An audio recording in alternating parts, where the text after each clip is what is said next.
어제 윤석열 대통령이 주재한 비상경제회의 장면을 보고 계십니다. 국민에게 생방송된 만큼 긴장감도 느껴졌는데요.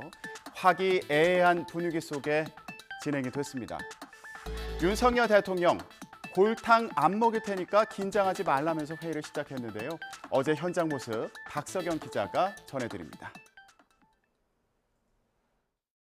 쇼를 연출하거나 이런 거는 절대 하지 말라고 해놨으니까. 비상경제 민생회의를 앞둔 출근길, 쇼는 없다던 윤석열 대통령의 발언대로 회의장인 자유홀은 음악도 영상도 없이 단출했습니다. 타원형으로 둘러앉은 장관들, 80분 생중계에 모두가 긴장 모드였는데 윤 대통령의 이 발언에 분위기가 다소 풀어졌습니다. 너무 긴장하지 마십시오. 제가 아주 우리 장관들을 골탕 먹일 질문을 막 던질 거라고 하는 얘기가 있던데 곤란한 질문은 않겠다고 했지만 틈새 돌발 질문이 있었습니다. 이거 기업이 해야지 정부에서 공무원이 운영해가지고 효과가 그렇게 있겠어요? 어떻습니까? 일단 이제 국가에서 마중물로 준비를 하고 그 다음에 기업이 적극 참여할 수 있도록 유도할 계획입니다. 교과서부터 디지털 교과서로 좀 전환을 하고 디지털 교과서가 되면은 학생들이 책가방 안 들고 다니는 건가요? 태블릿 PC에 들어가 있는데요. 정치인 출신 장관들의 입담에 웃음보가 터지기도 했습니다. 국토부 장관께서 제 눈을 보면서 절절하게 돈 달라고 그랬습니다. 적극적으로 뒷받침해 드릴 테니까 많이 좀 제대로 수주해 오십시오. 금융은 됐고 이제 노동이 관광산업 부활을 위한 재정 세제 지원 방안을 마련하셨다고 들었습니다. 이 곡간 다 떨어지겠습니다. 네, 이런 어제 회의에 대한 정치권의 평가를 볼까요? 국민의힘은 정쟁 대신 행동이 필요하다면서 야당의 동참을 촉구했는데요. 민주당은 자화자찬 정치쇼, 경제 위기를 느낄 수 없는 무품지대였다고 평가절하했습니다. 자, 윤석열 정부를 향한 민주당의 공세는 이제 이 주제로도 번졌습니다.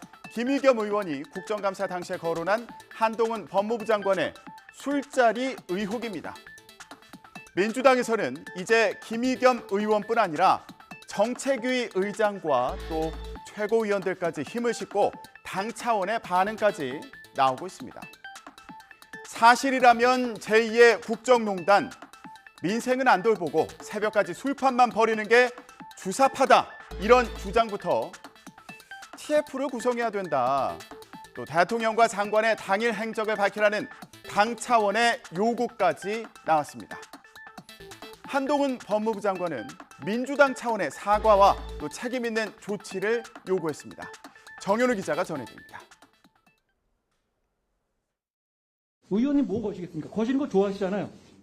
지난 7월 김앤장 변호사 30여 명과 청담동 고급 술집에서 음주 가무를 즐겼다는 김의겸 의원 주장에 장관직을 걸며 결백을 주장한 한동훈 법무부 장관이 다시 한번 반박에 나섰습니다.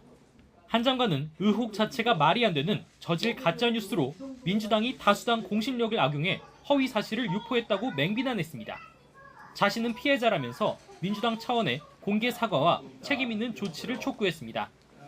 국민의힘도 김 의원이 상습적으로 면책 특권을 악용해 일탈을 일삼고 있다고 가세했습니다. 또 김 의원 사과 여부와 별개로 김 의원 징계안을 국회 윤리위에 제출하기로 했습니다. 국정과 관계가 있습니까? 우선 팩트부터 찾아놓고 이야기하라 그래요. 사실 아닌 거가 뜬구름 잡듯이 하지 말고 대부분 판례에 비추어 보면 면책특권 범위 바뀐지 그런 거에 따라서 결정될 것 같아요. 반면 민주당은 한 장관이 피해자 흉내를 내 아연 실색했다며 술자리 참석 가능성을 배제할 수 없다고 거듭 주장했습니다. 그러면서 의혹이 사실이면 제2의 국정농단이라며 윤석열 대통령과 한 장관 행적부터 낱낱이 공개하라고 맞받았습니다. 첼리스트의 오빠가 그 녹취록은 녹취된 것은 맞다고 그 사실을 인정했습니다.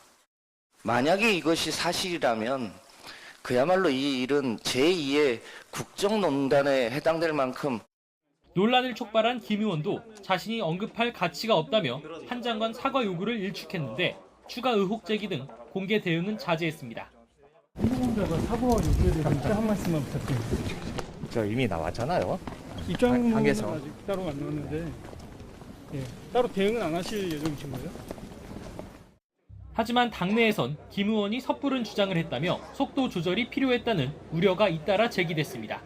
당 차원에서 저거를 진상을 확인하고 그런 것들이 근거 자료가 확보된 상태에서라면 모르는데 그것도 없이 그냥 같이 합세해서 이렇게 한다면 그건 망신입니다.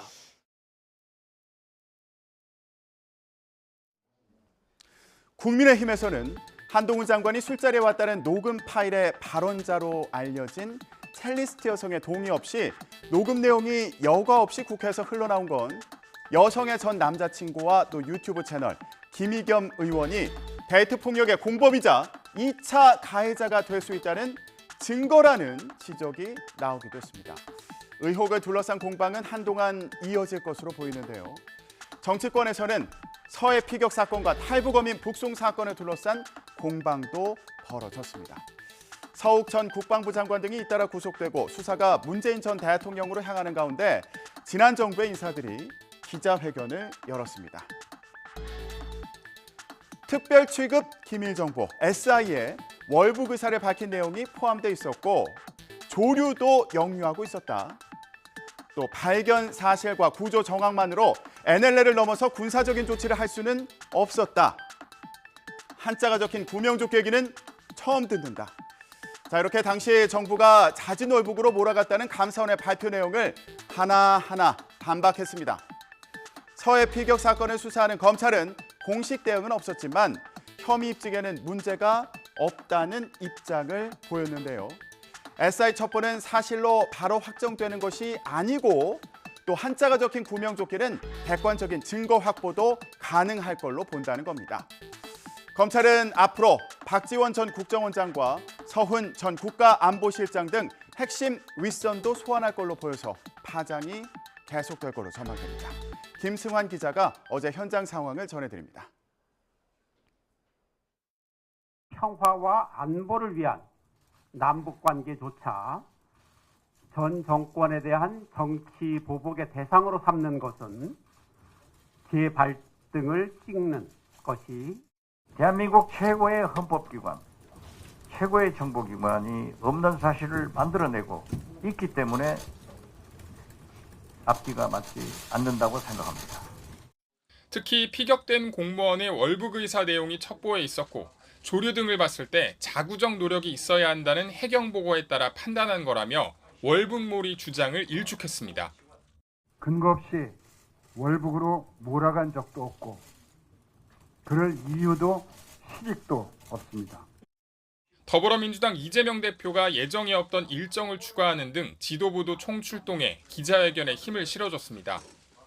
하지만 국민의힘은 가해자들이 또다시 서해 피격 공무원과 유족에 대한 명예살인에 나섰다며 날을 세웠습니다. 반성 그리고 진실 고백을 기대했던 유족과 국민에게 실망을 넘어 분노를 안겨줬다는 겁니다. 자기 항변에 불과한 가해자들의 방탄 기자회견에 불과했습니다. 유족과 국민께 사과했어야 했습니다. 특히 서훈 전 실장의 지시로 국방부와 해경이 자진 월북을 판단했고 이에 반하는 첩보가 삭제됐다는 진술 등이 검찰 조사에서 나왔다고 지적했습니다. 문재인 전 대통령까지 겨냥하며 압박 수위를 끌어올렸습니다. 문재인 대통령이 어떤 보고를 받았는지 그리고 어떤 지시를 했는지에 대한 국민적 궁금증도 풀어야 할 것이다.